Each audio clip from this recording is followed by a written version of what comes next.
What's going on? What's going on, ladies and gentlemen? This is your boy, Coach Dante, the aka host of the Coffee and Sports in the Morning, and we got a panel. We got a full panel today. We got two lovely guests that just joined the network. Happy to have them. Gonna introduce them to the network. I want y'all to introduce yourself to the network. Tell everybody what y'all follow, what team y'all follow. But the first guest, I just seen you the other day. Miss Mo, how you doing this morning? Tell everybody what you follow, what your teams is. How you doing this morning, though? You talking about me? Yeah, yes, ma'am. Oh, okay. My name is Maria. I'm doing good this morning. How are y'all? But my name is Shamaria. I go by Maria on all my socials. Maria Knows Best on TikTok, Twitter. I follow the Memphis Grizzlies and the Tennessee Titans. Those are my teams because I'm from Tennessee. So, yeah, but I'm also a fan of Kyrie Irving too. So, yeah. This had to be another Tennessee fan in the building. That's all. Jonathan, how you doing this morning, man? Tell the people what you follow and introduce yourself, man. Hey, I appreciate it. Good morning, guys. Good morning. I'm Jonathan Grishman. I'm a big fan. I'm a New Orleans native, so I'm a Saints fan, Pelicans fan, LSU Tigers, go Tigers, national champions of baseball and women's college basketball. I did actually play baseball myself, played in college and played professional baseball for a few years as well on top of it. Atlanta Braves fan myself, diehard Atlanta Braves fan, which conflicts people being from New Orleans and I cheer for an Atlanta team. It does create some conflict in some cases, but there's no baseball team down in New Orleans or no MLB. So I got to stay in the South though. I got to stay in the South. So Atlanta Braves are my team for that. So that, I all throughout the South is my teams that I go for. Yeah. Congratulations to your LSU Tigers. LSU Tigers, man. Congratulations to both of them, man. The Angel Reese, she's gonna be a bad girl to be breaking with. Congratulations to them, man. Y'all still out for more blood because y'all may win it again next year. Y'all may do it. You very much do it again next year. So football's next. Yeah, football is next. Hope they can get the job done. But I got to deal with 3 Tennessee Titans fans. I'm all good with that though. But Mo, tell the people tell the people where you at, man. Mo, tell the people where you at. How you doing this morning? I'm good, man. Always, coach. Just blessed. I don't like the Lakers. So. Freddie said he hates the Lakers. I'm not one of those damn Laker fans. Hey, Freddie said he disappointed in you, man, yesterday for what you said about Jordan, man. He disappointed in you, man. Oh, he don't like the truth. It's hard. The truth is hard, man. The truth is hard. All right, so Will, how you doing this morning, brother? How you doing, man? Good to be here this morning. Gotcha, man. So we is for some interesting topics today, man.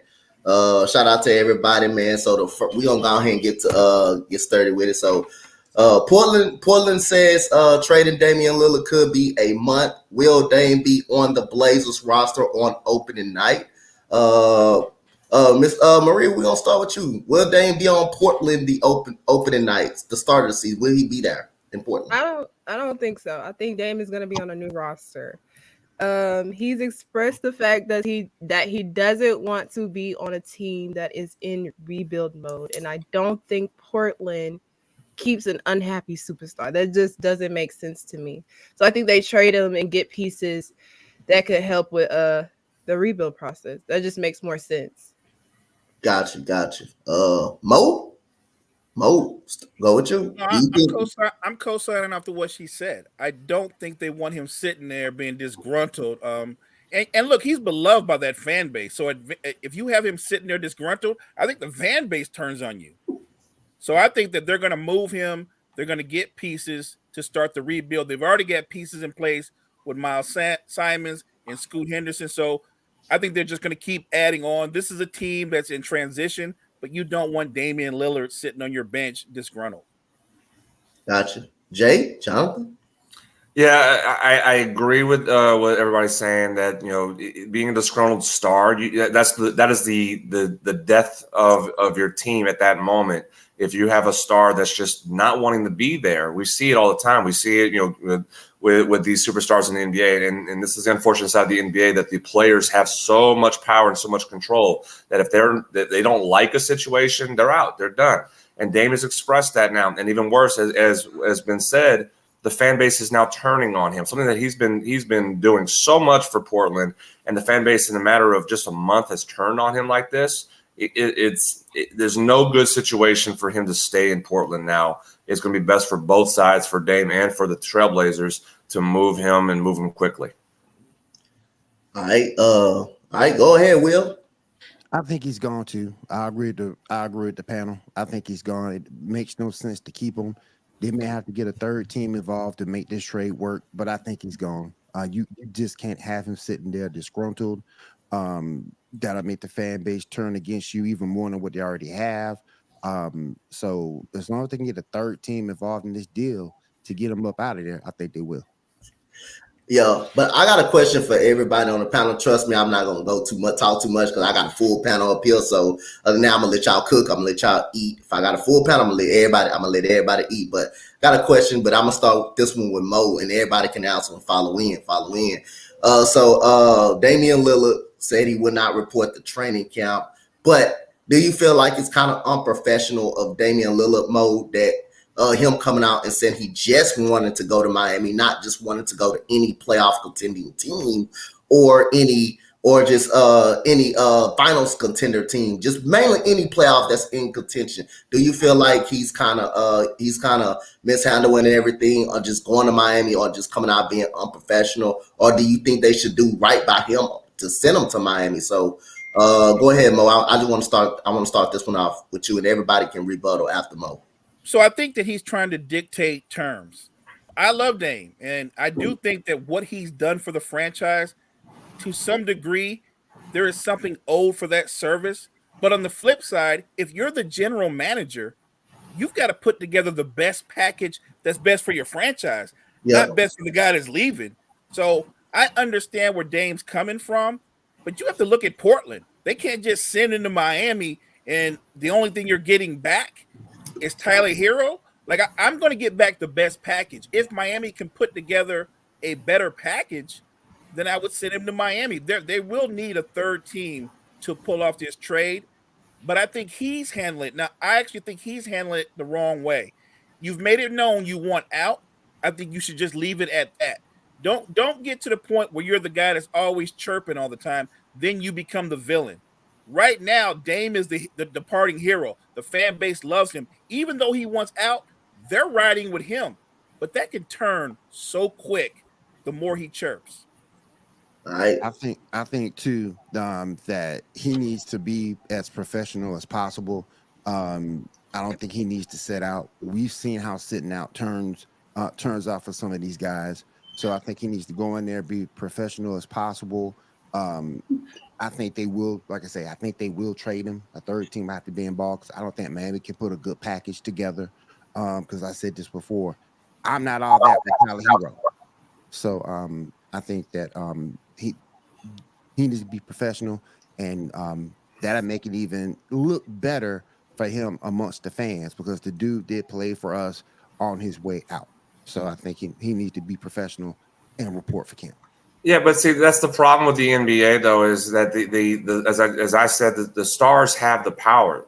The teams have nothing. They don't have the power. If a player says, I'm out, and by the way, I'm only going to go to one team, and if you trade me to another team, well, hey, I'm not going to report to that team too. So you're not going to get – it's not going to be a good situation for anybody because I, as a superstar player, have the power to dictate where I want. I want to go to Miami. And guess what? I hurt your trade leverage in the process too by saying you trade me to let's just say Phoenix. And I know it's never going to happen because of what they've already done, but let's just say you trade me to Phoenix. I'm not happy. I'm not going to play very well. I'm not going to play very much. Phoenix, I wouldn't trade for me because it's not going to work out for you. I'm only want to go to Miami. So guess what? The offer that Miami gets with a third or maybe a fourth team will be your best offer. And you're going to accept that because I've hurt your leverage on everybody else. I'm not going anywhere else. I don't want to go anywhere else. Miami's my team. You find a way to get me there. And that I have the power. You don't, Portland. I have the power as your superstar, and you're going to do what I want you to do. But let me push back real quick. Go ahead. Dame doesn't have a no trade clause. So, No. hypothetically, if he got traded to Phoenix, he could act as miserable as he wants. He's not going anywhere. And he will only make himself look bad. So what entices the team? You get traded someone, you're under contract, you got to be a professional and bone up. Like he just signed the extension, the contract with Portland last year. And now he's turning around a year later and I want out. So I don't think he has that much power. They can literally say, do you want to sit all season? Because he's 32 years old. He don't have a season to wait. They can sit him, start Miles Simon and Scoot, and he can sit there all year and just get a year older. Yeah, but to what incentive does a team other than Miami make that trade for Dame if you know he doesn't want to be there? That's the other side of it too. If I'm the Knicks, if I'm the Knicks, I have a package to make the trade for Dame, but Dame says you're trading for a guy who doesn't want to be in New York.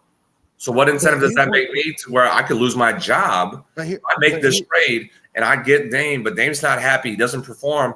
Now I'm going to probably lose my job as a general manager because I traded for somebody who doesn't even want to be here. But here's where I'll rebut that. And again, I'll harp back to it. It comes down to being a professional. And you have being a professional and the optics of you sitting out for your new team. That doesn't look good. That doesn't look good at all. So, and it won't look good upon Dame. So I think he will be professional throughout all this because he wants to maintain that good boy image that he has in Portland and move over to another team. He's the face of Portland. So I think he'll be professional no matter where he goes, and I think he'll play well. Well, and just to make sure everybody else gets a chance, and I'm sorry, I know I'm you good. Go ahead. I never said I didn't say he's not going to be professional of it, but the fact is that he has the power of dictating because he already made the demand of where he wants to go. More so than the trade. Everybody makes trade demands. He stated out, I want Miami. So other teams, don't trade for me. Because I'm going to be professional in a manner, but I'm not going to be happy for you no matter what. I'll still show up if you trade for me. I'm still going to do. It's going to be Dame time, whether it's in New York, whether it's going to be in LA, whether it's going to be Charlotte or whoever. It's going to be Dame time. But you're getting a star who's not wanting to be there. I want to be in Miami. The professionalism is what it is because this is what the NBA has created by allowing superstars to dictate what they want, when they want it, and how they want it. But just remember, I agree with that. Portland is under no obligation to trade him where he wants to go. Right. Correct. So keep that in mind. Now, it would look good if the two work together on this and make him happy. But Portland is not under any obligation. Correct. You trade him for the best deal possible. And that's something that he will have to live with because he's asking out. Right. And if he doesn't go to Miami, if he goes somewhere else and he's a lesser version of himself, that's a bad look on him. Yep. So you're not competing as hard. You're not that dude that you say you are. I don't think Damian Lillard wants to go out like that. And if I'm Portland, at the end of the day, I'm obligated to make the best deal for my franchise, not the best deal for Damian Lillard. Absolutely. But at the same time, as I said, we've seen superstars do that. we've seen superstars just be vocal, like, "Hey, yeah, I'm not really happy here. I'm still gonna go play. I'm still gonna put my numbers up, but this is not where I want to be." We've seen it in the NBA, throughout the decades, throughout time. There is a precedent of that, and that's what I'm saying. He's gonna be a professional. He will be professional in the process of it if a trade goes else. But you're 100% correct, and that's why I do. Maybe I kind of hope Portland says, "Yeah, look, you're going to listen to what we want because we have your rights, we have your contract. We'll trade. We'll do what we can. If the best offer is from Miami in a 2, 3, or 4 team trade, done. Not a problem. Best of luck to you moving forward in your future endeavors. But if the Knicks or Nets or whoever makes us the best offer we can have that's going to better our future, bye, Dame. Bye." Yeah, and we're Freddie. Come on, Freddie. Come on, man. Damn. Come on, man. We ain't got no time for this foolishness early this morning, man. Come on, man. Everybody trying to see him in no Lakers uniform. Come on. We're trying to have a good morning. You already trying to talk about the Lakers morning. There go Freddie. Nonsense. There go Freddie. Jonathan, real quick. Nonsense. Hey, Jonathan, real quick. I just want to say, who that is nice to be on the panel with another Saints fan. Who that? There we go. There you go. Maria, you got anything to touch on before we go to the next thing? I just agree. I think Dame should be professional with doing this. Him trying to force his way to Miami, to me, doesn't look good on Dame though. Because at the end of the day, I think Portland is obligated to do what's best for their team. Yep. Even though like Dame was doing great things over there in Portland. Portland's main priority should be to do what's better for the team. And if there just so happens to be another team, because Miami doesn't have any really good assets, so obviously a third team will have to be involved. But if there are other teams willing to trade Dame for some good pieces, I got a question for y'all while we on this Miami thing. Mm-hmm. Oh, is Tyler Hero just overvalued in these situations? I mean, he's a good player. He got that dog in him, but I don't know if he's worth trading for a superstar like Dame. I mean, I think it's at the end of the day, it's some team that's going to pick him up. That's going to pick him up because he is a talented player. The man can drop 20 points per game. I think some team going to take a gamble on him. I just don't know if it's Portland because they already said it's not. They not interested in him. They want 4 first-round picks for this dude, for Damian. They want 4 first-round picks for Damian Lillard. And like I said, a team will get desperate. A team that's in the playoff hunt, they'll get desperate and end up doing the deal. How Kawhi, it reminds me of what Kawhi Leonard became in Toronto. He didn't want to be in Toronto. But I like how he acted professional and he played through it, and he was a dog in Toronto and brought them to a championship. But they knew he was going to leave. They knew for sure he was leaving after that year. So Masai Ujiri took that gamble and it ended up paying off. But if I was Damian Lillard, I mean, again, I would say I go to any playoff contender team. That makes it look bad on him because he's saying he only wants to go to Miami. And you can question now, Miami tried to put their best deal forward, and Portland didn't like what they saw. Portland didn't like the deals that they saw, so they end up turning it down. But I think a team, where if it's Miami or someone, is going to get desperate. They're going to go after Dame Lillard. They're going to try to get him. But whether Dame Lillard still be professional or not, that remains to be seen. But Go ahead, John. The difference in Kawhi, and Kawhi is a different guy and all else. But the difference was Kawhi only had 1 year in Toronto. Yeah. He's going to be a free agent after that. Dame's under contract. He signed an extension. He's where he goes, he's going to be there for a while. There's a difference in it. Kawhi went to Toronto, says, all right, look, yeah, I don't want to be here, but if I can lead Toronto to the playoffs and if I can lead them to a championship, what does that mean my value now is on the free agent market the next offseason? Well, we saw it. It went sky high, goes to the Clippers and gets the big contract that he got from there. So the situation was different for Kawhi when he got traded to Toronto versus where Dame, if he goes somewhere he doesn't want to be, he's there for a long time in his contract. There's a difference with it.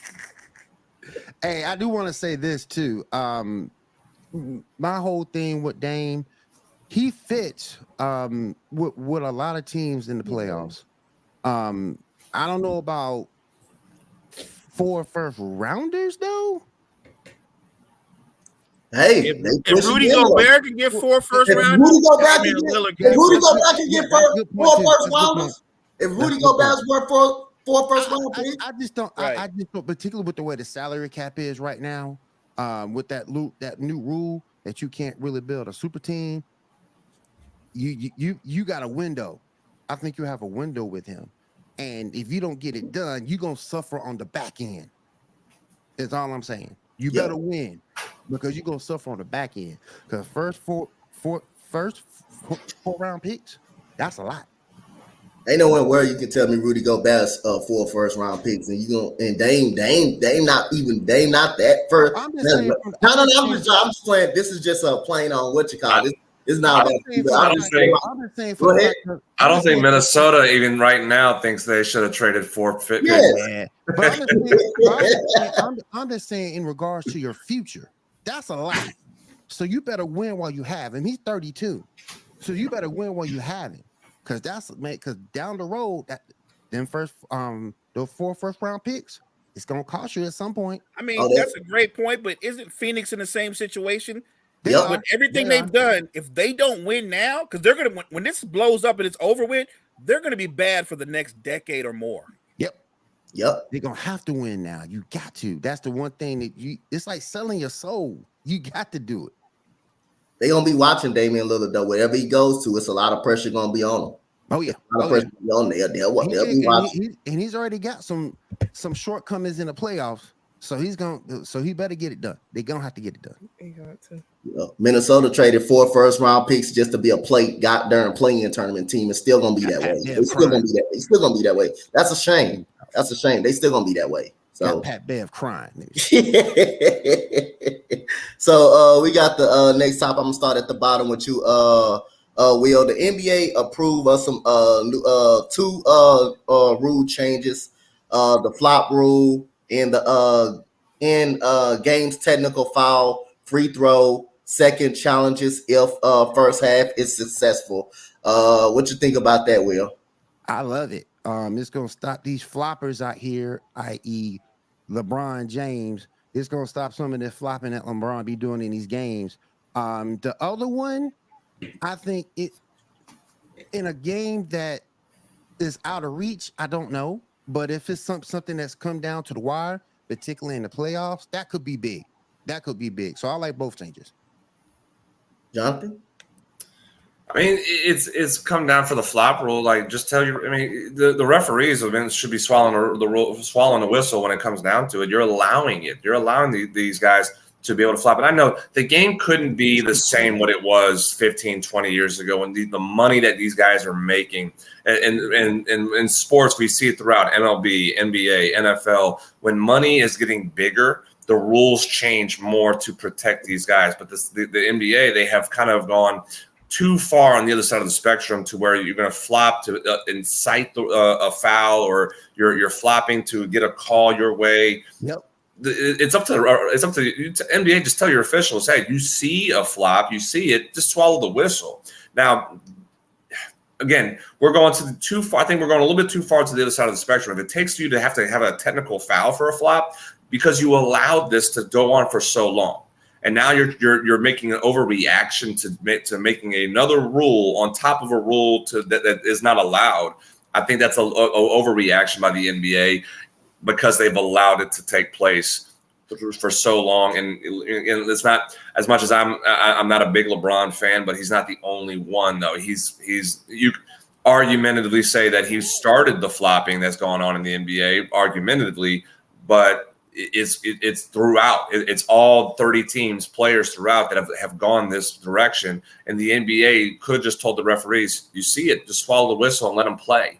No, we didn't do that. So now we have to make a reaction by calling a technical foul on this, just to try to eliminate a flop. All these flopping players, I look at you, Paul Pierce. I look at you, Vlade Divac. I look at you, LeBron James. It's time to stop this. Like in the comments, the Academy. This is basketball, not the Academy Awards. Come on now.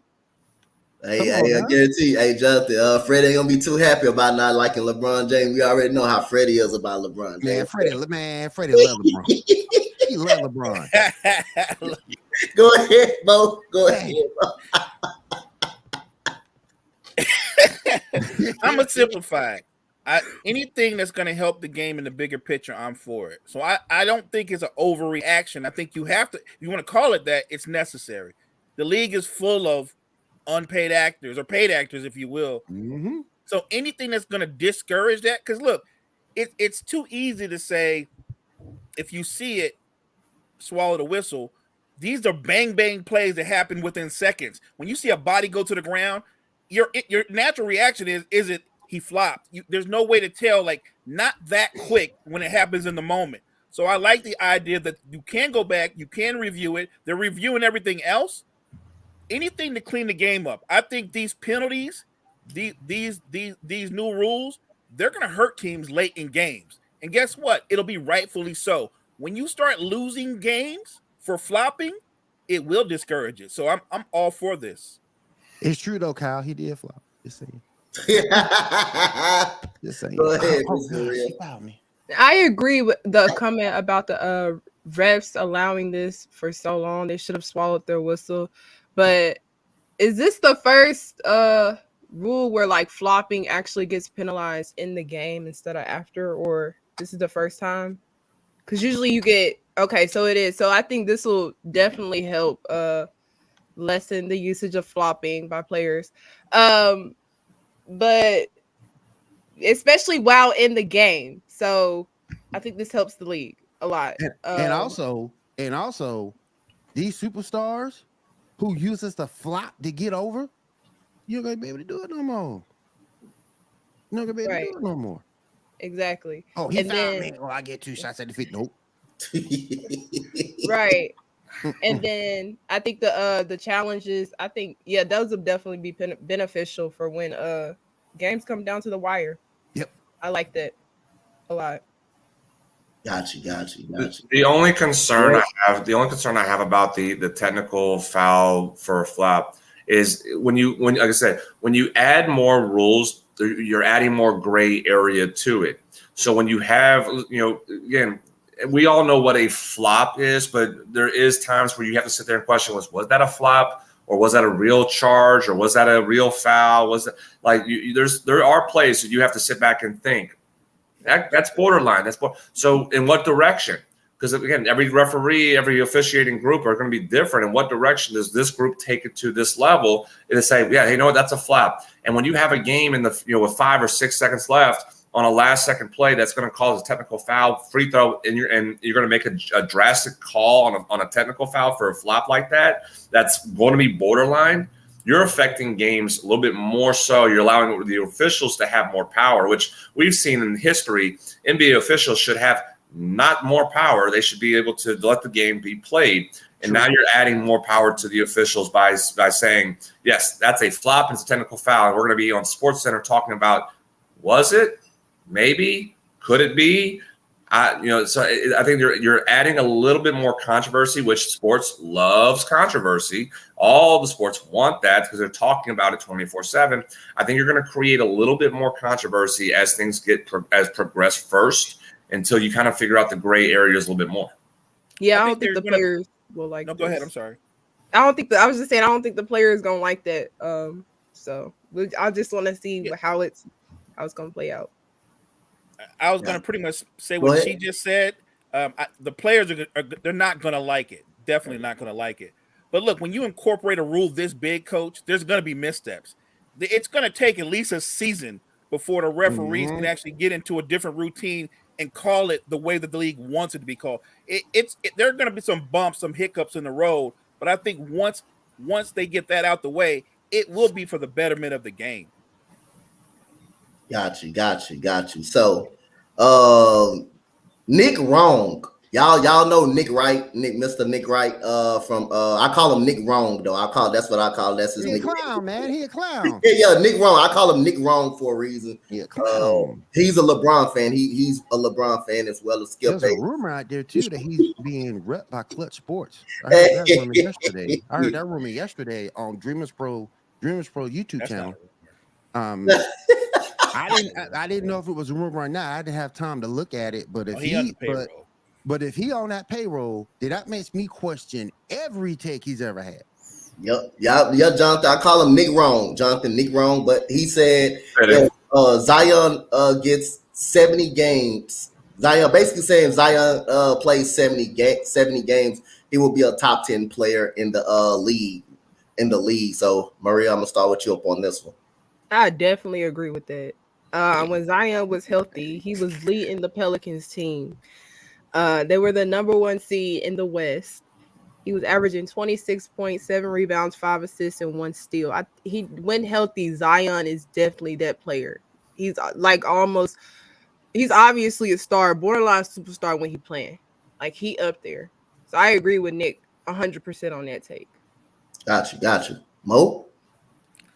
So you have to start it off with when healthy, right? Because there's not oftentimes he is healthy.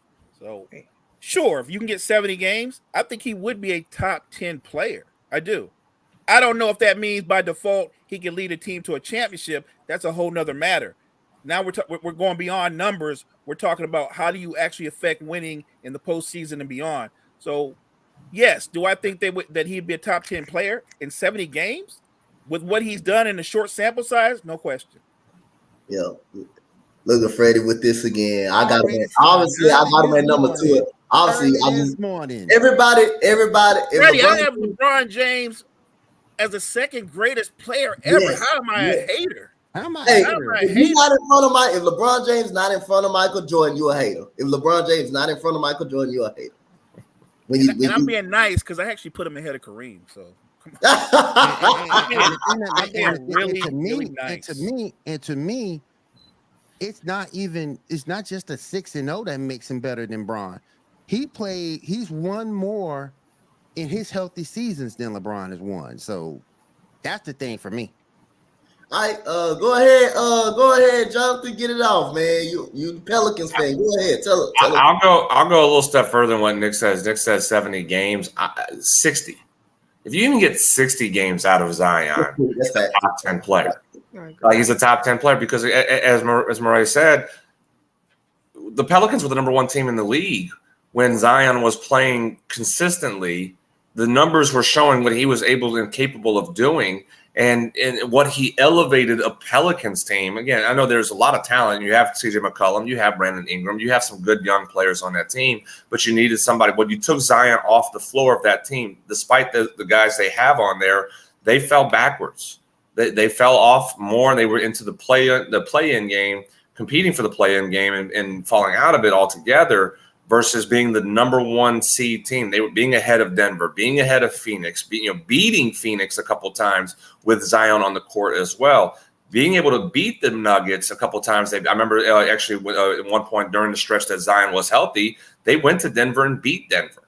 So, I mean, you beat the defending, you beat the champions in their home court, win that stretch of Zion that you had healthy. So, yeah, he's a top 10 player. If he even plays 60 games and stay and be able to put the numbers he's been able to do on the court, easily a top 10 player. And I could go a little bit further and say he's a top 7 type player if he is able to stay healthy enough to play 60, 65, 70 games. Hey, go ahead, get it off, Will. He said, did he ask Scottie Pippen? We not gonna act like all the superstar LeBron didn't play with. Exactly. Up here playing with more Hall of Fame players. But anyway, let me get back to the question at hand. And to piggyback off of Jonathan, wasn't Zion's best season when he played 61 games and averaged 27 points a game? So that already shows you that he can be a top 10 player in 61 games. You give him 70 with the way that squad is built around him and the coaching that they have. Oh yeah, they'll be a great team. I swear to God, boy, Freddie be going crazy. Michael Jordan had Scottie Pippen and Dennis Rodman. Let's count on the fingers with who LeBron played with. Chris Bosh, who was a top forward. Chris Bosh was a top forward at his position at his time. Dwayne Wade, who already won a championship with Shaquille O'Neal, carried the team basically. Kyrie Anthony Davis, who was probably the best power forward to play in New Orleans at the time. And he played with Kyrie Irving, a younger Kyrie Irving. He played with young Kyrie Irving. He also played with Kevin Love. Kevin Love was an all-star. He was an all-star, 20 damn rebound person per game who sacrifices offense because of LeBron James, who traded away the number 1 pick at that time, Andrew Wiggins, to Minnesota. That's how Kevin Love got over there. So LeBron played with a lot of superstars too. So don't also forget that Ray Allen is another reason he has a title against San Antonio. He played with Ray Allen at the time, the best 3-point shooter of the entire history of the league, Hall of Fame player as well. So you can't forget about Ray Allen in that aspect too. And another thing too, Michael up here winning with people like Bill Cartwright and Will Perdue. Bill Cartwright, the dude that shoot like that. Go down that roster, William. Go down that roster. Jason Caffey, Scott Williams. Go down that roster. Scott Burrell. Go down that roster. Like that's a loaded squad. Come on, man. Bill Weddington. Keep going. Go down that do I gotta go and tell you how many people he stopped for winning a championship? Patrick Ewing, Gary Payton at the time before he got it in Miami. Actually, Barkley. He stopped Barkley. And Kim Olajuwon stopped Barkley actually twice from winning the championship. But Michael Jordan was a part of Barkley. Reggie Miller. He actually stopped for winning. Tim Hardaway. Hardaway. Yep. He stopped all-time greats. Clyde Drexler, Karl Malone, we can keep going. The list keep going on and on. How many legends Michael Jordan stopped from winning the title?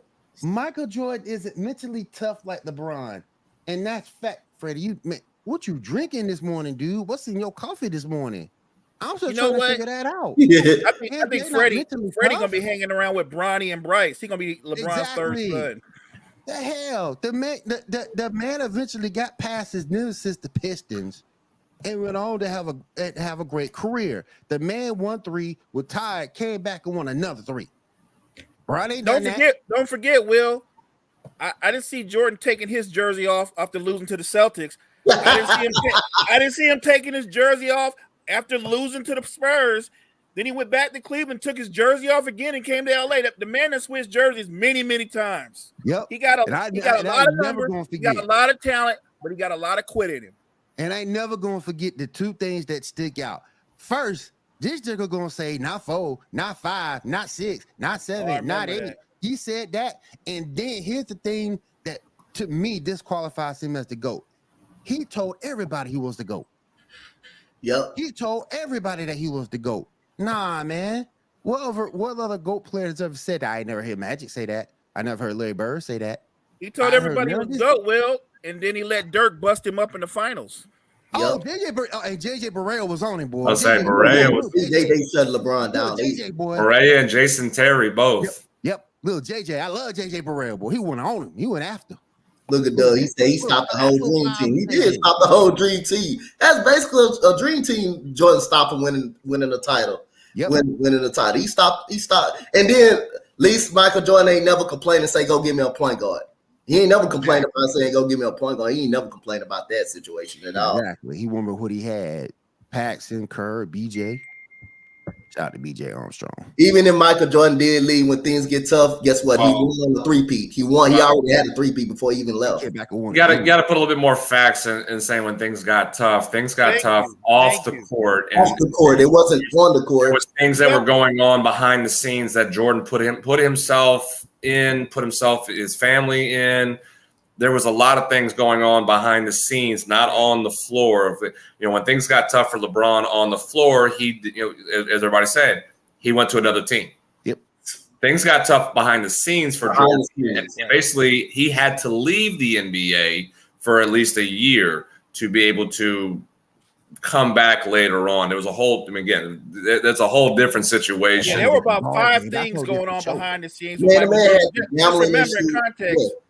He had just 3-peated Freddie, so the man wasn't running away. He had just completed a 3-peat. A 3-peat. And then he stepped away because, like what Jonathan said, there was a lot of things going on behind the scenes. But to step away from the game for the better part of 2 years and then come back and 3-peat again, I know a certain guy in LA, he not cut from that cloth. He'll never do nothing like that. Bron left the Cavs because they were a horrible franchise. And I don't mind him leaving the Cavs. But Freddie, he came back to that horrible franchise. I don't mind him leaving the Cavs. The problem, Freddie, you said Michael Jordan didn't have Pippen. We're not gonna act like LeBron James didn't have all those guys to win a championship with. We're not gonna act like he had all. His point would be taken. His point would be taken if he had won with Larry Hughes, Alexander Verjab. His point would be proven correct if he won with those sorry squads Cleveland have, but they didn't. They got to a certain point and fizzled. And why are we in today's sports looking at not winning? Why are we looking at he'd been in the championship 10 times? That's amazing. No, it's not. It's not. It's not amazing. Why are we looking at sports like that? It's a good achievement. It's amazing, but it's a good achievement. Yeah, no doubt. Look, he lost majority of the time. It's supposed to be about winning. We should be looking at winners. We shouldn't be looking at, okay, he got to the championship 10 times, but he only won 4. Okay. So I can actually enhance the argument for us in that aspect of. So let's go to the NFL. Do we put Jim Kelly on the same conversation as Terry Bradshaw and Joe Montana? Nope. Do we put Jim Kelly? Do we put him in the same category as Joe Montana or Tom Brady? Sure, but I don't. Jim Kelly made it to the Super Bowl 4 times, but lost each time he played in the Super Bowl. Do we put Jim Kelly in the same level as Joe Montana and Tom Brady? No, we don't. We don't. Nope.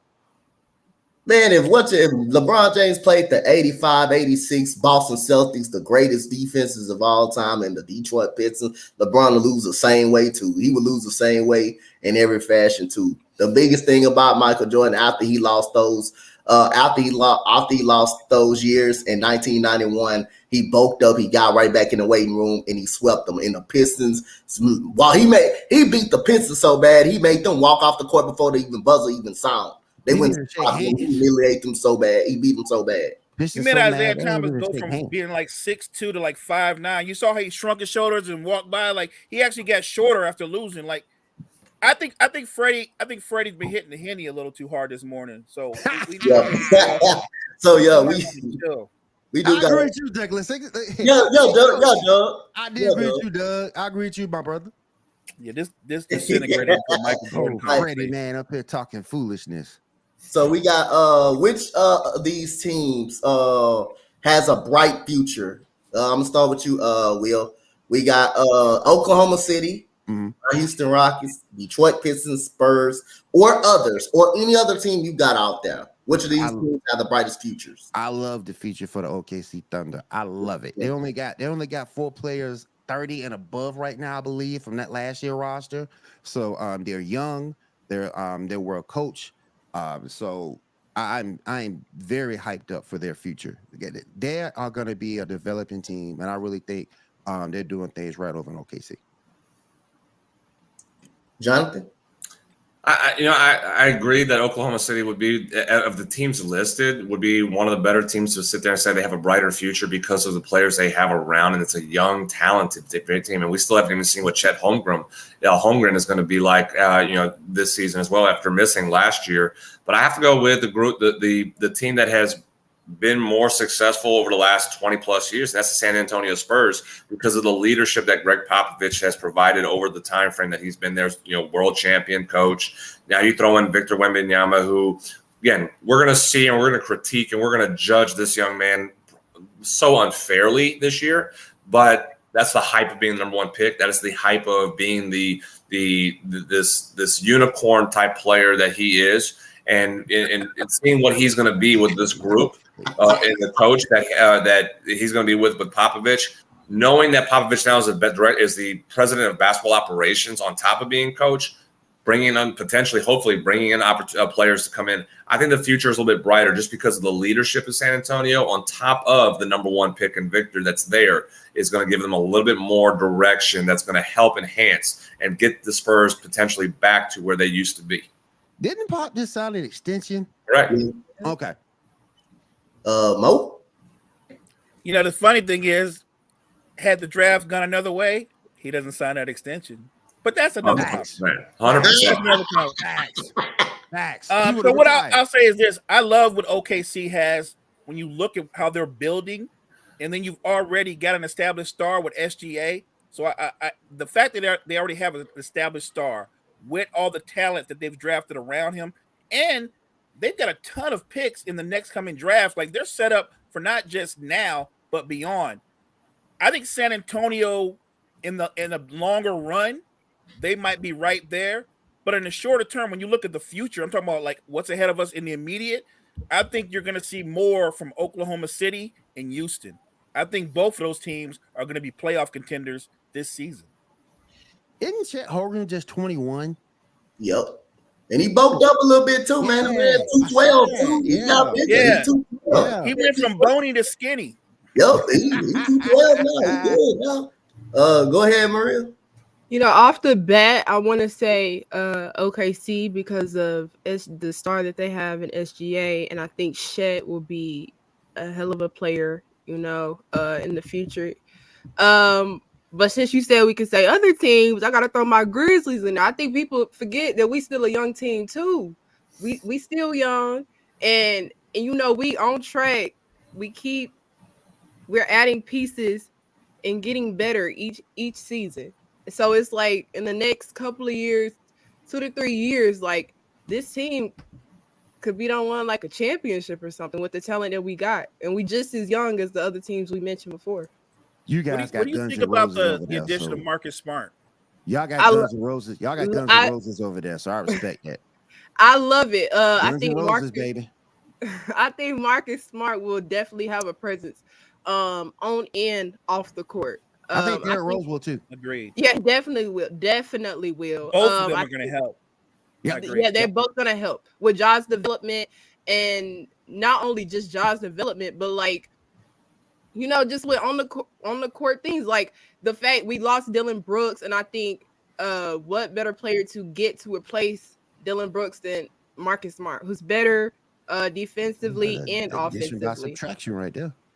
Yeah, but then we also lost Trey Jones, which I got to see how this works because a lot of people think that us losing him will hurt us. But I think us gaining Marcus Smart, who is, I think, a good playmaker, good offensively, I think he'll be able to, you know, fill in the hole of us losing Trey Jones and Dylan Brooks. But I'm just happy that the front office made the move to get him. I agree 100%. They got two vets in there that can help them on the court and in the locker room. I love Jones in with the Wizards. I love Jones with the Wizards. I'm liking that. Him, Poole, and Bill, they can get down. They can get down.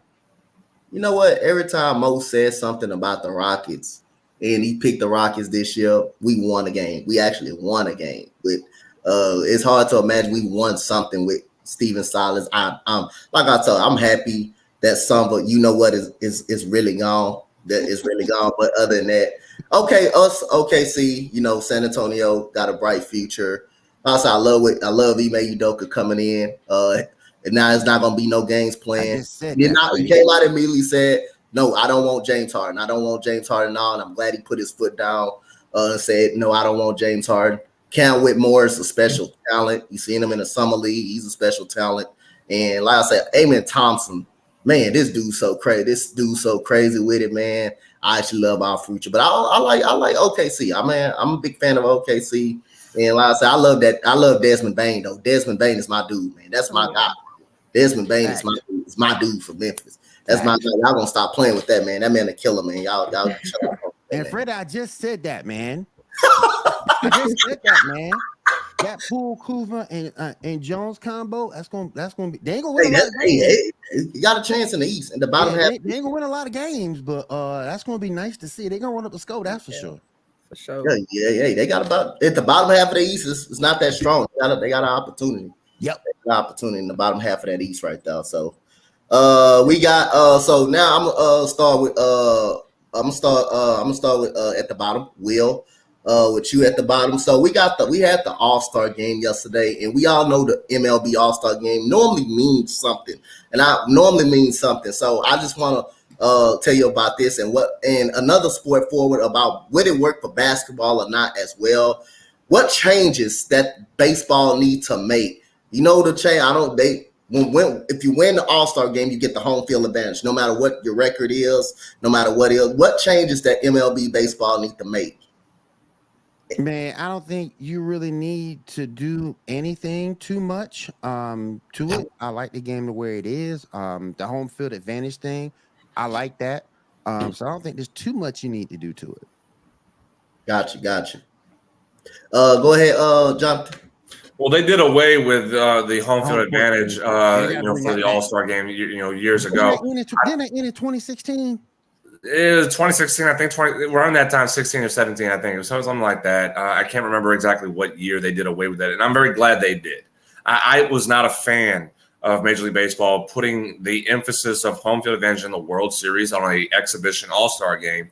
That you're interchanging guys in and out of the lineup. You're not playing the best players all the entire game. You're going to move guys around because it's an exhibition game. That, again, can you imagine you put the Pro Bowl, which is before the Super Bowl, and you say, hey, the team that wins the Pro Bowl would choose when they want to get the ball or whatnot, as far as if they want to defer or whatnot. Hey, the coin toss essentially is going to be done by the Pro Bowl. Or, it made no sense. I hated it, from when they did it. It was a gimmick because of what happened in Milwaukee, that they had a tie. And they were like, well, what do we do? Well, let's try to prevent a tie from happening. Let's make it like an actual game that has meaning, but it's an exhibition game.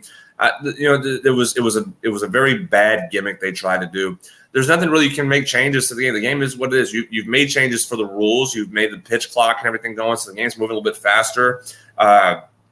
If I had to say a change, I would actually personally take the fan vote away. I think the fan vote is just a popularity contest, and it's not putting emphasis to what it is. The guys who are the best players of the season in the first half, they deserve to be into the All-Star game instead of take the fan vote away because the popularity. You have Bryce Harper, at one point leading the fan vote, and he hadn't played a single game because he had Tommy John surgery in the offseason. I do have a question about that point.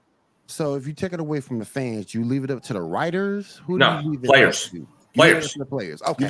You put it to the players because who better to vote for All-Stars than the players themselves that are playing. Right. Okay. Baseball writers are the worst. I'm about I hate the baseball writers. I would never, again, talk about taking power away from NBA officials, NBA referees. I absolutely would take the power away from the writers of Major League Baseball because it's so bad and what it is. Give the vote to the players and say, you make the decision because this is your game, your vote. You know who's doing what. Put the vote to the All-Star game to the players. Mo? Look, as a casual fan, I think do something that would interest a casual fan. Have the guys have two captains and pick players, pick your teams. That way you'll see players that you would never expect to play together. That would be a change up that would bring in the casual fan. Just switch it up. You still that idea from the All-Star game.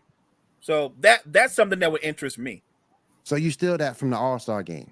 When you had LeBron, okay. Yes, exactly. Okay. Do exactly what the NBA does and switch it up. Have guys on the same side that would never be on the same side. All right, Maria. I didn't watch the All-Star game this year, so I don't know too much of the new rules implemented. So I'm just gonna say keep it how it is. I guess I don't know. I do like the pitch clock. I do like to change that because that makes the game go by faster. I do like the pitch clock. Maria, you're not alone. I didn't watch it. Hey, I don't mind that at all. Hey, I'm telling you, I'll be doing the same. I do the same thing too. So we got Marshawn Lynch eligible for the 2025 Hall of Fame. Maria, do you think Marshawn Lynch deserves to be in the Hall of Fame? Do you think he's a Hall of Fame player? Once again, I'm not too hip on football either, but I would say so. I mean, I'm a casual fan of football as well, and I've heard his name a lot, so I'm assuming he's a good player. So I guess he deserves to be in the Hall of Fame. Mo?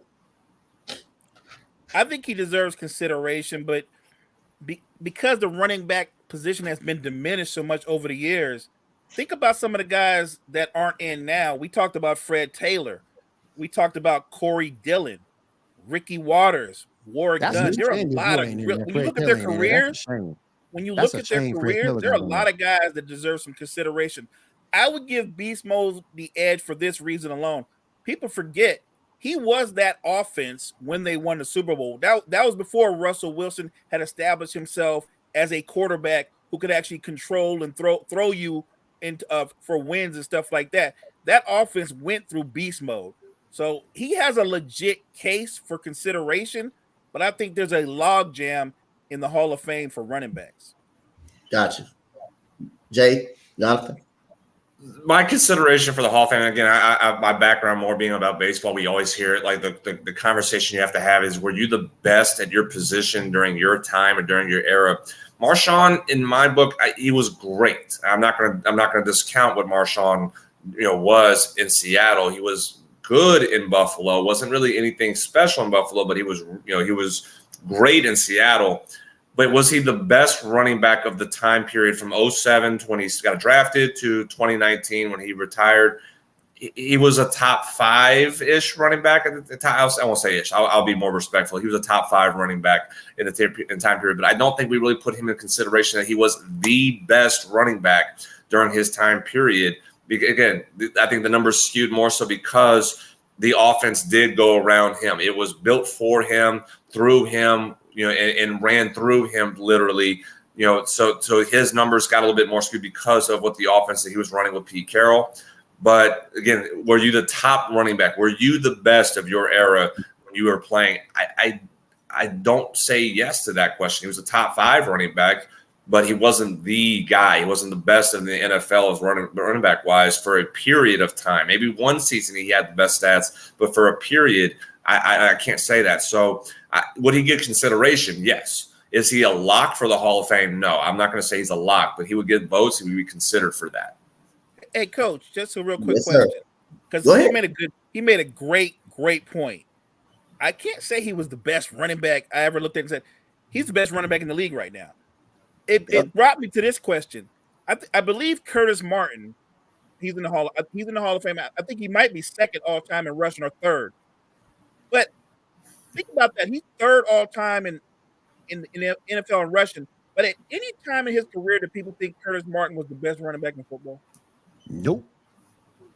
He was really, really good for a long time. There's no debating that. I'm just wondering.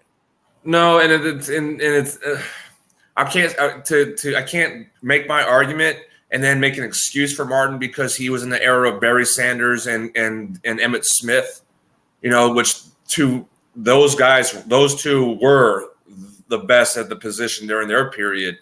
But again, I can't make the excuse for Curtis Martin saying, well, no, Curtis was a Hall of Famer, even though he was not the best running back. He was a top 5 running back in that time period. But he was a top 5 running back for the longevity of his career. No argument. Whereas I think Marshawn was at a period in his career of a 3-year stint of his career. He was a top 5 consistently running back, but throughout it wasn't consistent. Right. I only brought that up because I'm thinking about other guys like Eric Dickerson didn't have the longevity, but Eric Dickerson was probably considered the best running back for like 3 or 4 years. Something that a lot of guys above him weren't. Right. True. Got you. So, which is the biggest flex? Which is the biggest flex right here? Ali standing over Sonny Liston. You have Wilt Chamberlain holding the 100 sign. You have you have AI stepping over Tyronn Lue, knocking down a big shot of game 1 pretty much. Tom Brady showing his 7 rings. Angel Reese pointing to the ring finger, or the Michael Jordan shrug when he got hot in that first half versus Portland. Mo, I'm gonna start this with you. Which one was the biggest flex? Honestly, to me, I'm gonna keep it 100. I think it's Tom Brady showing the 7 rings. I mean, if you're talking about in the moment, because that wasn't really in the moment. In the moment, it's Iverson. Yep. It's Iverson in the corner. He crosses up, then he raises up and hits that 3 over Lou. And he didn't just step over him; he kind of stumps over him. That was like iconic. And at the same time, I know how it made me feel as a Laker fan. I was so pissed. I was so mad. I was like, "Do something, Lou! Grab him, trip him, do something." That moment right there, that was kind of iconic. That was a big flex. Gotcha. Go ahead, Jonathan. You can't go wrong with any one of these. So that's the best thing about this. I mean, the biggest flex. You probably if I wanted to be biased, I'd go to the Bayou Barbie as far as doing the ring again. Joe Burrow started that with LSU in 2019. If I wanted to be biased to it, but I'm gonna give a more honest opinion to it. You have to go with probably the iconic photo of Ali standing over List and knocking him down and just running and just emphasizing, I am the greatest. That's how when I see that picture, he has his glove over his chest like that, standing and hovering over. I mean, that is Ali planting the flag as I am the greatest, and you couldn't touch me right then and there. Got you. Will? He took mine, so I'm gonna go to my backup. Jordan's shoulder shrug. It came in at a time when people were asking that question, was Drexler just as good as you? And he went out there and proved that really quickly. No. And it's like when he did this right here, being a Jordan fan, so I'm sort of kind of saying this with bias, but I thought that was so cool because he answered the doubters. So I got to go with the shoulder shrug. Gotcha. I love the shoulder shrug as well. The man got hot quickly too in that game. He got hot quickly in that first half. I gave that shoulder shrug right there. He said, that's giving him a sign. Hey man, I just got it tonight. I'm just on point. I'm just on fire. And like I said, we forget, man, Clyde Drexler at that time was the second best shooting guard, probably at that time. But all you heard was Michael Jordan. But Clyde Drexler was a bad guy. Clyde Drexler was a bad guy, and he was just happy to get hot at that moment. Okay. And there was nothing they can do. And he was shooting jump shots. He wasn't just going to the basket. These were jump shots. These were jump shots he was actually making. He was actually making when he was shooting them. And he was shooting them with confidence. He would just shoot heat checks, and all of it was just going. All of it was really just going in. So other than that, we got some start, bench, or cuts. I got some interesting one for you guys. So start, bench, or cut. First, we're gonna start with you, Will. Donovan Mitchell, Trae Young, or Jimmy B. Okay. I'll start with going with Jimmy Butler. Bench, I'm going with Donovan Mitchell, and cut, I'm going with Trae Young. What, Jonathan? Go ahead.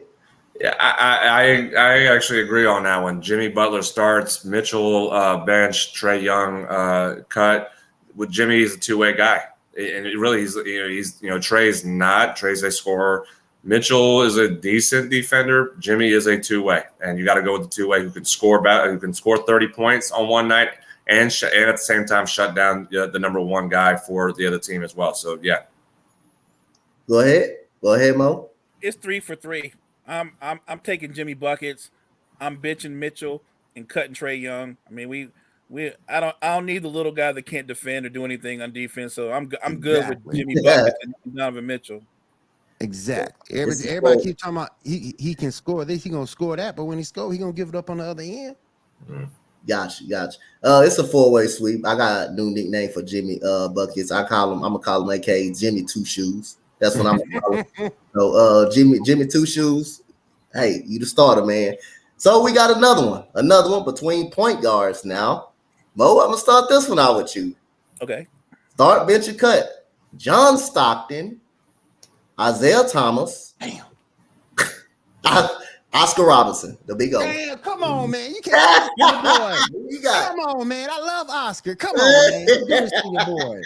Dang, so man.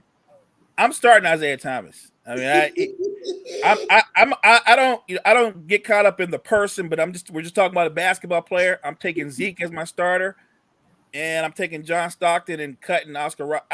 I'm just being like this. I never saw Oscar Robertson play. I've seen the highlights. I know the numbers, but I'm gonna stick with what I know because I think I can't go wrong with a combination of Isaiah Thomas and John Stockton. Jonathan, who you going with? This is tough. I mean, yeah. You almost have. I probably have to say. I have to say that I didn't see Robertson play. I would, so I can't go off of just videos from Yeah, again, I watched. I was just a very young when I got to watch Zeke play John Stockton. I was a little bit older when I got to watch it again, not very much, but so I'd have to go to say I'd have to say Zeke start, Stockton, and it's very close between Stockton and Zeke in that aspect, just because Stockton was, I think Stockton was underrated as as far as point guard Hall of Famer. Oh, yeah. I don't think he gets a lot of respect that he probably deserves for what he did with the Jazz and with Malone and being what he did. But Zeke start, Stockton bench, and just because, again, I've never, besides just seeing highlights and documentaries of Robertson, I'd have to cut Oscar Robertson. Gotcha. Will, go ahead. I'll put you in the tough predicament on that one. Man. Me and my dad watched a lot of Oscar. And my dad loved him. I loved him through my dad. So I gotta go with start Oscar, bench Isaiah, and cut John Stockton. I know that's blasphemous to cut Stockton. It sounds so blasphemous to me, but I just think Oscar could do anything on the court. Isaiah can get, not only Isaiah wasn't per se the prototypical point guard. He can give you 30 on any given night. John couldn't do that. So that's why I go with start Robinson, bench Thomas, and cut John Stockton. As good as John Stockton was. Let me say this. I don't know if John Stockton can score 20 a night. He didn't, but the guy shot 40% from three for his career. I think it was like 50% from the field. He just didn't shoot a lot because he was a prototypical point guard. His whole deal was getting everybody involved. And we forget, on the other end of the court, I think he's 9-time All-NBA defense. So he's a better defender than Isaiah Thomas. Yeah, he was an elite defender. Like, John Stockton is underrated. He did the little things. We talk about how Draymond Green was a great screen setter. John Stockton was doing that back then, and he was the smallest man on the court. He was just a complete basketball player. I hated him because he gave the Lakers hell, but I respected him because he was a hell of a player. Only reason why I say Oscar Robertson to me is because when you look at a guy who can do everything on a basketball court, it was him. It was him. Oh, I'm not disagreeing with. Like I said, I didn't see him play. I just know the numbers. I respect the numbers. But I just love to be. There you go. There you go, McCain. I just love to be go. Like I said, I watch him a lot through my dad. My dad loved him too. Loved him to death. And like I said, I know it's blasphemous to cut John Stockton because he's got a couple of records that ain't going nowhere. In today's modern NBA.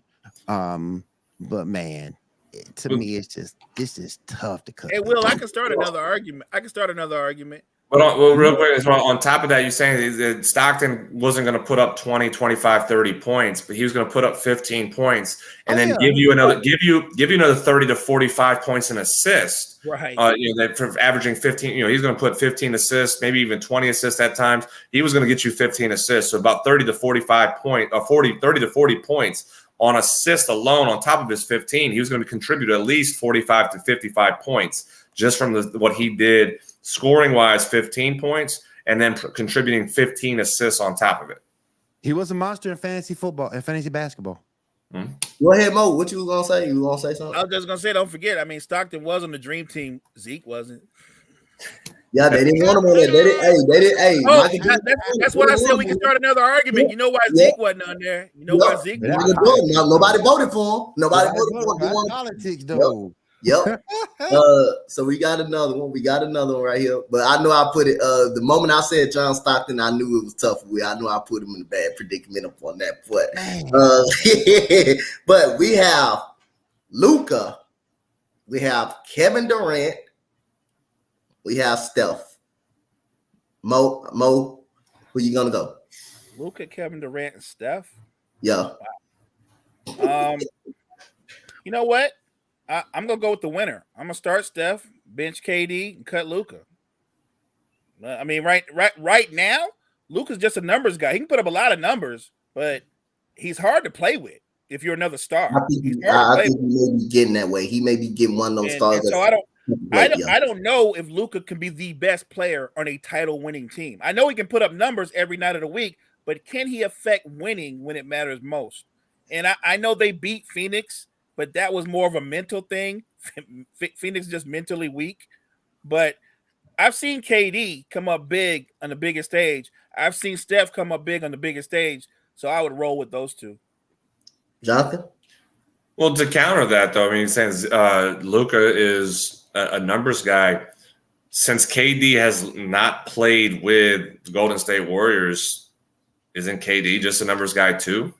Because I mean, yeah, I know the short time he's been in Golden State, yeah, he made championship winning shots. He was part of a very strong core that competed for championships. But the team itself, with Steph and Clay and Draymond, I think KD was part of that. But since he's not had that, KD's just a numbers guy as well.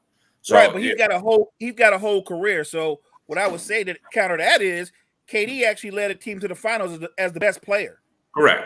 He's actually played the 5 Western Conference Finals. So I mean, it's not like he was Golden State didn't make KD. I get that people don't like the fact that he went there, but he actually led a team when you're the best player and you can lead a team to the finals, and your team lived in the conference finals for 5 years in a row. You're a made man. You're a proven commodity. Remember, he didn't go to Golden State and ask them to join him. They came to his house and said, join us. And I don't hold that against him. I don't hold that against KD for doing that. Absolutely. Again, everybody who wants to sit there and cry that he went to Golden State, if they're in the same position, I think they're going to, behind closed doors, they're going to agree to go as well. But I have to look at it. I look at it and say that his career has been cut in two, where you had the beginning stages where he was in Oklahoma City and being part of the group of Harden and Westbrook, going to Golden State. Cut that from the time that he left Golden State to what he's done in Brooklyn and now going into Phoenix. I know it's a shorter set, but since he's not been part of that group and he didn't have, he's had Westbrook and Harden in their prime or in their young prime, he hasn't really done that much to say that either elevating the team. And I know it was a headache and a half in Brooklyn with Kyrie doing and saying what he was doing. James Harden showing up completely overweight, out of shape. But at the same time, his health injuries he's had with it, it's almost like we've seen two versions of KD's career from beginning part to where we are today. And the only way that gets fixed is if he does something in Phoenix with a talented team that resembles, in a way, not as deep, but in a way resembles what he has in Golden State. So I actually will have to go. I'm probably going to shock. I would start Steph, bench Luka, and I would cut KD because I look at it and say that Luka who's a younger guy right now. He's got more of his career, and we can't judge now for what his future is going to be because we haven't seen the whole landscape of Luka's career moving forward right now. If he can get to the point where he can get it, either if it's in Dallas or somewhere else, where he can get himself elevated to that level of being a championship contender team, then we're going to see that aspect. But I think the future is what I'm basing my decision of keeping Luka and benching him on that aspect more so than KD's past and what he has accomplished in Oklahoma City and Golden State more so. Gotcha. Mo, go ahead, Will. I'm going with Mo. I'm keeping Steph. I'm benching KD, and I'm cutting Luka. My thing with Luka, A, you have to win more, and B, bruh, I need you to get your endurance together because you can tell a lot of these games he's played, he's running out of gas in the tail end of the third, beginning of the fourth quarters. So KD has had a winning career, two-time champion. I gotta go with that. Steph is the man. He changed the way the game is played. So I'm starting Steph, benching KD, and cutting Luka. All right, so this is a question since we was talking about Luka that I want to bring up. So I'm gonna go to this, Jonathan, with you on this one though. So other than that, do you think Luka could be a number one player on a championship team? Do you think Dallas have the right pieces around him just to make that happen? We already know the last time he had some good wings. He had good wing players, Dorian Finney-Smith. Do you think that's an organizational issue, or do you think it's a issue Luka Doncic's got to figure out? Because when Dorian Finney-Smith then was traded, they fell up out of the playoff race. So do you think it's more the roster construction, or he's got to be better in other things, or do you think Well, how do you value Dallas's roster with Luka? Do you think he could actually win a championship being as the best player? I mean, you almost have to look at him in the same way that you looked at KD when in Oklahoma City. It was KD and the surrounding pieces. And I know Westbrook and Harden, who turned out to be both of them turned out to be outstanding superstar players. Whereas Luka hasn't had that. He's got Kyrie now, but he hasn't had a superstar player next to him. So when KD finally got the right superstars and the right pieces around him, what happened? He was elevated to that championship caliber player. It goes to the organization. It does go again from what they did. They're trying to turn Luka into Dirk. That Dirk was able to win a title without another superstar on that roster. You had really good role pieces in Jason Terry. You had JJ Barea. You had Tyson Chandler. You had Vince Carter. You had guys that were just quality role players. But the problem is you cannot recreate Dirk Nowitzki in Luka Doncic. They're two different players. They're two different styles. They're two different eras in what we're at today. And that's what they're trying so hard. They want that. They got the European, the young European we drafted. We're going to develop. They're trying so hard to recreate Dirk Nowitzki instead of looking at it and saying the landscape of the NBA has changed. We have to adjust to what the landscape is, and they're not adjusting quick enough or well enough to surround Luka with the quality that they had with Dirk. Again, there's no Vince Carter on this team. There's no Jason Terry on this team. There's no JJ Barea on this team. So you're looking at it and saying, why are we failing Luka if what we did with Dirk worked? Well, the quality of players is a national issue. At the same time, I do. Luka is not Dirk. He will not. I don't see him really elevating the team to that status by himself. He will need a superstar. He's got Kyrie. I don't know what Kyrie's going to be like now moving forward, continuing to move forward. Maybe one more piece is going to probably be necessary to get that quality role player for Luka to get them to that level. But it's a whole thing. So again, the organization trying so hard to recreate Dirk, but at the same time, Luka, I don't know if he's going to be that kind of guy that just by himself elevates the team to the championship status. All right. Go ahead. Go ahead, Mo. It's hard to tell. He's still in the early stage of his career, but I would say this: he's a ball dominant player. The ball's always in his hands. It's the only way he knows how to play. He's not like the kind of guy that gives the ball up and cuts to the basket or does anything else. He doesn't know how to play without the ball. And in the era of ball dominant players, because there's tons of ball dominant players, but that's what he is. He's a ball dominant player. He's great at playing with role players. He doesn't know how to play with anybody as good as he is. He doesn't know how to play with another star. I don't know if he can share the spotlight in a way that would be conducive to winning. Like JJ Barea was a good role player. Jason Terry was a pretty good player, but none of them are close to the player Kyrie was. And all they managed to do is become a lottery team together. I don't know if Luka can be the man on a title winning team because I don't know if he wants to do the little things to help you win. Like get in better shape, compete on defense, learn how to play without the ball. Like right now is feast or famine. And you made a good point, Coach. It is an organizational thing too. Mark Cuban has been trying to give away his money for decades. Nobody wants to come to Dallas. They never do. It's one of those cities that most superstars have no interest in joining. They've never wanted to join the Mavs. And I don't think that's going to change. I don't see a superstar that looks at the Mavs and go, I want to play with Luka. I just don't see that. Kyrie didn't want to play with him, but Kyrie signed that. He wanted that money. So he stayed to get his money, but I don't think he wanted to play with him. I think until you get a coach in there that can get Luka to alter his overall game that would benefit his teammates as well as himself, they'll always be a playoff contender, but they'll never be a title contender. All right, Will? I don't get Dallas. I really don't, because you didn't want to pay Jalen Brunson, but you paid Kyrie. I don't get that. I don't understand that. You should have kept that chemistry with Jalen. They had their guy. You had the guy. You had him. You might as well kept him. Because then you give all this money to Kyrie and your chemistry's ruined. Your defense is gone with all these trades. I don't understand what this front office is doing. I really don't.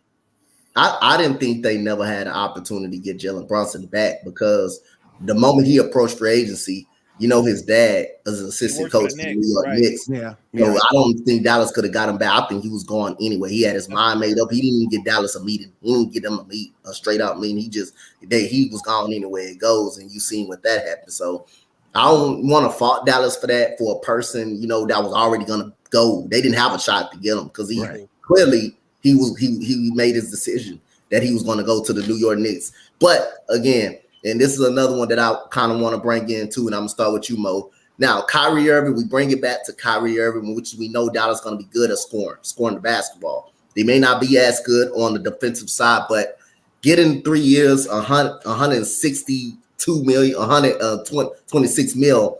Did you think it was another offer on the table, or Dallas is the only team that was desperate enough to keep him and giving them offer? Or did nobody wasn't going to give Kyrie Irving that offer that Dallas would have gave him? I think Dallas was bidding against themselves. Nobody was going to give Kyrie that kind of money. We all know it's not about his talent or his skill set or what he can do. It's about everything that comes with him. Dallas was the only team out there that was going to give him that money. And because of their situation, what they've done with trades, they had to bring him back. I actually think him and Luka aren't a good fit. I think a star who can play off the ball, or a 3-and-D kind of guy star, would benefit Luka better. Like Mikal Bridges in Brooklyn would be a better fit with Luka than Kyrie Irving is. I just don't think you need two ball dominant guys who don't defend. That's not conducive to winning. They're going to be fun to watch. Don't get me wrong. I just don't see them being a title contender. Gotcha. Jonathan? Yeah, I agree with that. I think the only other team, and I don't know if you really know how much interest they had in him, but the only other team, because of who was on it, that could have had interest in Kyrie was the Lakers. But they had money that was tied up. They had to figure out to even make sure the roster was even constructed. So they went in a different direction immediately to not even entertain Kyrie. So yeah, it was definitely Dallas, and only Dallas that was the option that Kyrie had at the moment. Gotcha. And it goes to what Mark Cuban has struck out on superstar after superstar after superstar for the last since their world title year, and they've been trying to bring superstars and continue to do so. That is why the roster is constructed the way it is, and they want. And again, I agree. Jalen Brunson was gone. He was not going to come back to it because of the ties with his dad in the Knicks organization. But you look at it and say, Cuban goes, Jalen Brunson's a really good player, but am I going to sell tickets because of Jalen Brunson? No, I'm not going to sell tickets. Well, who am I going to sell tickets? Who's going to allow me to sell more tickets? Well, Kyrie. Kyrie's a superstar, even though he doesn't fit our team. He doesn't fit the chemistry. He doesn't fit what we're trying to achieve. He's still going to sell tickets for us. He's going to be a draw. And that's what, again, Mark Cuban is a TV star, trying to be a celebrity owner. He's in the shadow of Jerry Jones here in Dallas. So yeah, you have to find a way to get the superstar in building. Well, you trade for him, and now you have him. You're going to sign him to make sure that you keep that superstar. Cuban is happy that he says, I finally got me the superstar that I've been waiting to get for over a decade now. But it's not going to help the team win. And that's the problem. And that's where the fan base is going to look at it and say, this is why we wanted superstars when we had really good players and we didn't have a superstar with Dirk. Why is it all of a sudden changed to where we need to have a superstar paired off if the chemistry was working with what we were wanting to achieve? And so, the only move, I'll say the Grant Williams trade, I think that's actually underrated. I think that's probably the best. Yeah, that's good. That was good. That was a good trade. That was a good trade. Yeah. But is Kyrie still a difference maker for your team? Is he a difference maker in the NBA? Yeah, I think he's still a difference maker in the NBA, but is he a difference maker for your team to elevate and be a top 4 team in the West? I don't think so. Gotcha. That was perfect. The team was roster construction before they got Kyrie was perfect. Was really good. Having those wings, and they went to the Western Conference Finals with those guys outside of Jalen Brunson, and they were a playoff team before they were traded. And they get Kyrie Irving, they lose a lot of the depth pieces, they lose a lot of them, and they all of a sudden start falling apart on defense. Now they got 2 guys. They got Grant Williams, which is they desperately needed. They desperately did need it on that perimeter, and they got that rookie Derek Lively, who's going to play a lot in the paint. They also end up getting back Josh Powell, who's big for them. They also end up getting him back, but that was pretty interesting right there. But and then one more star mention cut before we get up out of here. Hold on, can I say something real quick? Go ahead, get off. Freddie, stop lying. You know good and well, if y'all had a chance to get Kyrie, you know good and well you'll be talking all that stuff on Facebook. So stop lying. Freddie, we may need you up here, man. We may need you up here, man. Just stop it. Get some help. Stop it. Real quick, I do want to go back to one thing that I didn't get a chance to speak on. When we talk about Marshawn Lynch, this man got 10,413 rushing yards. Mm-hmm. He's got more rushing yards than Hall of Famer Earl Campbell, Jim Taylor, and Larry Zonka. This man got 85 touchdowns. That's more than Adrian James, Tony Dorsett, and Thurman Thomas. Y'all remember Thurman Thomas from the Bills? Yeah, I do. So I'm just saying, I don't think he gets in first ballot because of what Mo said with that log jam at running back, but I do think he gets in. Gotcha. I agree. I think he'll get. I said he gets consideration, and that might be enough for him to get voted in. Yeah. First ballot, no, not a first ballot. Maybe like second, third, second, maybe two chance, second, third. I think he's in there. All right, so one more star bench cut. Before we get into Mo, if he do got everything down on Mosley. Gotcha. Okay, good. I love that one. So we got star bench cut. You got AI. Kevin Durant or Dwayne Wade? Will, I'm gonna start with you. Will, go ahead. Come on, man! Don't make me do this. I love AI. Damn. Okay. I had to, my bad. Will. My bad. Got some of my favorite players in these. I gotta start D Wade. The things that D Wade done in his career is just incredible. The things he did not only as far as offensively but defensively too. He did some amazing stuff. AI is my bench, and who was the third player? KD. Yeah, KD. Oh, KD gotta go. He gotta go on that. I'm not going against D Wade or AI. I'm not. Nope, not gonna do it. Ain't gonna fool you with that, huh? D Wade was the man. Yeah. Like in shooting guards, he was up there in blocks, man. He was probably the best shot blocking shooting guard that I probably seen. But Jonathan, go ahead. There'll be a little bit of a slight change on mine than Will. I got AI start, and again, what Dwayne Wade did in his career, I don't think he really does without someone like Allen Iverson. Allen Iverson, again, small body guy who just made plays, playmaker, averaging, scoring 30 points, 40 points in an era where your defense was a lot tougher and a lot more physical, but at the same time, he was scoring, and we'll never forget. I know that, and I still replay it in my head at times when we talk about Allen Iverson, the crossover on Jordan. Who, again, one of the greatest defensive shooting guards of all time, Michael Jordan. We always talk about his scoring, but again, he was a great defender as well on the perimeter, and he crossed up Jordan, hit the jump shot at the free throw line on him. I mean, he was able to do so many different things. He was able to pass, he was able to score, able to shoot. It was Allen Iverson set the tone for guys like Dwayne Wade and Donovan Mitchell in today's game. So it was Allen Iverson's start. I agree on Dwayne Wade still being a part of it, though. You got to bench Dwayne Wade, and I'm cutting Kevin Durant. Gotcha. Oh, It's a clean sweep because Iverson's an icon, man. He's that dude. Like, even if you're not a Sixer fan, you are an Iverson fan. He carried that city on his back for years. I mean, we were talking about Damian Lillard earlier and what he's done for Portland. Think about what AI did for Philly. Like, AI was that dude. Never mind the numbers and stuff, but just the swag that he gave to the whole city. Like, he had that whole city rooting for him.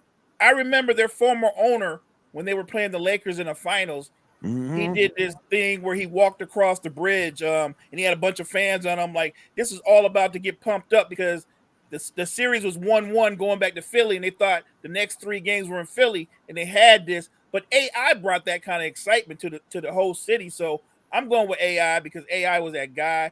D Wade at his peak is probably the most underrated two guard in the NBA. So I'm going with D Wade, and KD's got to get the bench, or not the bench, but the apps. Those two guys for me are heart picks. Got you right there, man. You know, everybody know like AI, that team right there, man. That team probably wasn't supposed to be even in the finals at that point of time, but they got there. But you know, this is a perfect definition of having a great build around roster. You know, when you have Eric Snow, who's a solid defender, Aaron McKinnon combo. Allen Iverson was great playing the passing lanes. He was also great playing the passing lanes. But he was a competitor. He was a competitor on defense. He didn't play the best defense, but that's what we talk about. Same thing. You have wings around you that can take away an opponent's best player, and that will allow AI to take over games at the end of the ball game and be fresh. That was a perfect combination. AI just the Batman. Hey, take us down. And AI definitely did that. That hard fall series. He played 2 hard fall series in a row. The Toronto Raptors series and the Milwaukee Bucks series when he played. And then he ended up, man, the Lakers was going through everybody in the Western Conference one by one. And for AI to go in there and get a game, just one game, they got swept the rest of the series. But to just get one game, actually, that's something special. That shows you sign of a special player just to get one game of a juggernaut of that Lakers team. Go ahead, Mo. How Stephen A. said, you can get you one game. Yep. Get you one. I'm just co-signing everything all you guys said. I agree with everything everybody in here had to say about AI. Yep. So before we move to Mo's boxing segment, Jonathan, so I got a question to ask you about the Saints, man. Tell me what you expect to see for the Saints, man. What went on? What was a problem last year for the Saints last year? But tell me what's your expectations for the Saints this year, actually. Well, fortunately, because Tom Brady's retired and the NFC South is one of the worst divisions in all of football, it'll be one of the worst divisions in all of football again after it was last year. And there's no other quarterbacks in this division that are even rival to a Derek Carr. And I know it's very funny to say that Derek Carr is the best quarterback in a NFL division. After in the AFC West, he was the 4th best quarterback. And I use that kind of loosely because I was very low on Russell Wilson when he went to Denver. And I kind of put Carr right around Wilson at the time. But at the moment when Wilson went there, he was number 4 quarterback in that division behind Mahomes, behind Herbert, behind Wilson. Probably jumped Wilson a little as the season went on. But you now put him in the NFC South when now he's got to compete against Bryce Young, rookie, Desmond Ridder in Atlanta, and Kyle Trask in Tampa. I don't even think Derek Carr and Dennis Allen can screw this up for the Saints. To not just win the division, but run away with this division just because, again, and I know that some of the teams have made some improvements on the roster itself, but we have seen over the last 20 years it's a quarterback-driven league, and if you don't have the quarterback, you're not going to win. And I don't know if anybody really believes Kyle Trask, Desmond Ridder are good enough NFL quarterbacks to elevate the Falcons and Bucks, and too early to even tell what Bryce Young is going to be in his career early on, as all rookies struggled. Mostly 95% of rookies struggle out the gate in the beginning of their career. So I think there's going to be some growing pains in Carolina's too. Last year it was kind of the injury bug where you didn't have Jameis Winston get struggled. He struggled a little bit at the beginning, but he had a broken back essentially that injured him and left him on the side. Andy Dalton is a backup quarterback. He was a backup quarterback last year in 2022. Should have been a backup quarterback in 2021 with the Chicago Bears. Was a backup quarterback in Dallas. Was a backup. And that's basically what he's been over the last few years is in using him as a starter with lack of identity on your offensive side as well. Because what are you trying to be? Are you going to be an intermediate passing team that you want to run the ball? But if you're intermediate passing, why was Alvin Kamara not being utilized better in the screen game? We didn't use him very well in that. And throw in the new coach, Dennis Allen, taking over, Sean Payton retiring. It's been a transition after transition in New Orleans. Drew Brees retired. You have to find a new quarterback. The very next year, Sean Payton leaves. You have to find a new coach.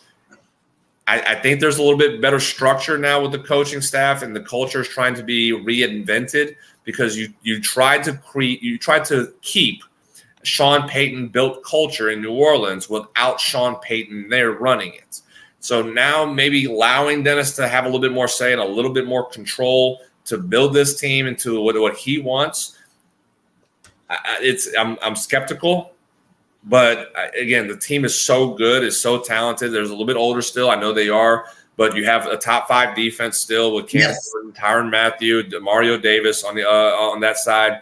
Michael Thomas is healthy again this offseason. Maybe we can see him return at least to be a top 10 receiver with Chris Olave's a fresh young receiver that's just elevating.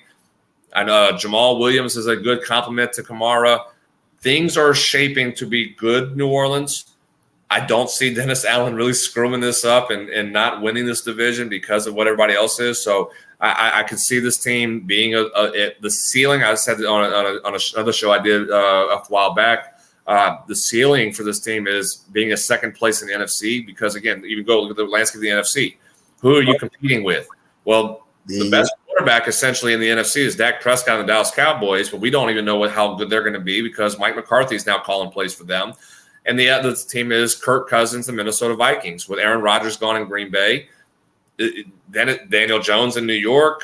I know Jalen Hurts is. I keep always forgetting Jalen Hurts. So Jalen Hurts is the best quarterback in the NFC with the Philadelphia Eagles. Dak Prescott being second, Kirk Cousins being third in there. So you're competing with the Philadelphia Eagles as their ceiling to be the number 2 team behind Philadelphia in the NFC with Minnesota and Dallas. You're competing with there. If that's the case, I think I'm leaning towards us being that ceiling of winning 10, maybe 11 games and being division winner, third or second place is kind of where you're in the NFC that I think this team should, using the emphasis of should be in that direction of. Got you. Okay, here goes the main event, man. We got Mo's boxing segment. Go ahead, take it away, Mo. So this is about Sugar Shane Mosley, guys. Yes. And what I would say is his career lasted so long, we kind of forget how dominating a fighter he was. So if you saw him as a middleweight, great contender, one of the top contenders. If you saw him as a welterweight, he was a fighting champion. Probably it put him on an even playing field with other guys like Oscar De La Hoya, Vernon Forrest, Mikhail Cotto. But if you saw him as a lightweight, coach, he was dominating. He is probably the greatest lightweight champion. If not top 3, he's probably the greatest lightweight champion in the history of boxing. He dominated the lightweight division so much that he never became the lineal champion, coach, because the other 2 belt holders would not fight him. There was always an excuse. They would not fight him. He had 8 defenses as the lightweight champion. He couldn't get higher quality competition, and he said he was struggling with weight. So he went up 2 weight classes. He jumped to welterweight. And in jumping to welterweight, he still maintained that incredible hand speed, the punching power in both hands. The problem was if Superman had kryptonite, his kryptonite was boxers that were long and who had jabs and were counter punchers. So if you saw those wars against Winky Wright, which you brought up yesterday, he struggled with Winky Wright's jab. If you saw those wars against Vernon Forrest, he lost twice on Vernon Forrest jabs. And then later in his career, as he got older and the hand speed waned, he got dominated by fighters like Manny Pacquiao, Floyd Mayweather. His career isn't diminished by his losses because he fought the best of the best. His career should be memorized and thought of like this. He's a fighting champion. He's a throwback. Sugar Shane Mosley is the kind of fighter that he came from the era where fighters fought each other. In this current era of boxing, you might have to wait 10 years to see the 2 top fighters fight each other. They're going to fight each other maybe 10 years past their prime. Shane Mosley fought everybody at their peak. When he wasn't in his prime, he was taking on the very best of the best. So if you're a fan of boxing and if you like an action-packed fighter, somebody who comes ahead, who throws a flurry of punches with punching power in both hands, is Sugar Shane Mosley. He is one of the greatest lightweight champions in the history of boxing. That gets lost because his career lasted so long. And you know this, coach, in boxing, in the hurt game, more times than not, fighters stay around too long. Sugar Shane Mosley, like everybody else, stayed around a little bit too long. He lost 6 of his last 10 fights past his prime. But as in his peak, he was one of the great lightweight champions in the history of boxing. Got you. Right there. Great breakdown of Sugar Shane Mosley. I broke down Ronald Winky Wright Underrated yesterday. fighter. Underrated fighter, but stayed in the game too long, and he was able to get dominated. But one fight that I thought he did win was that Jermaine Taylor fight. I thought he actually won that fight. But other than that, hell of a breakdown. Love Mo's boxing segment. But other than that, man, it's been a great show this morning, man. Shout out to Maria and Jonathan for coming on. Happy to have them on the morning shows, man.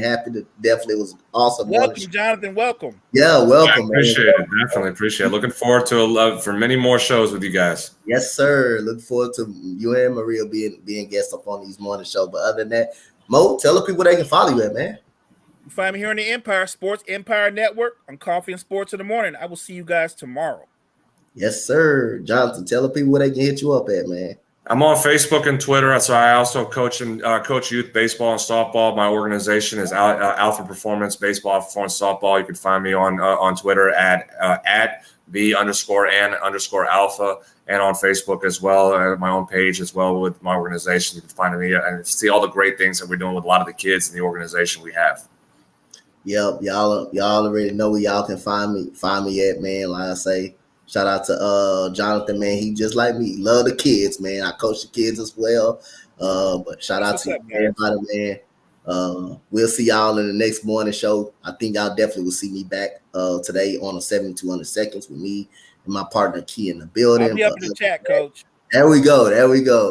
Shout out to everybody. It was a great morning show. Shout out as for the host, Coach Dante, my boy Mo, my guy Jonathan. Welcome again, my brother. And we will see you guys. You know what? The next morning show, guys. Thank you, guys.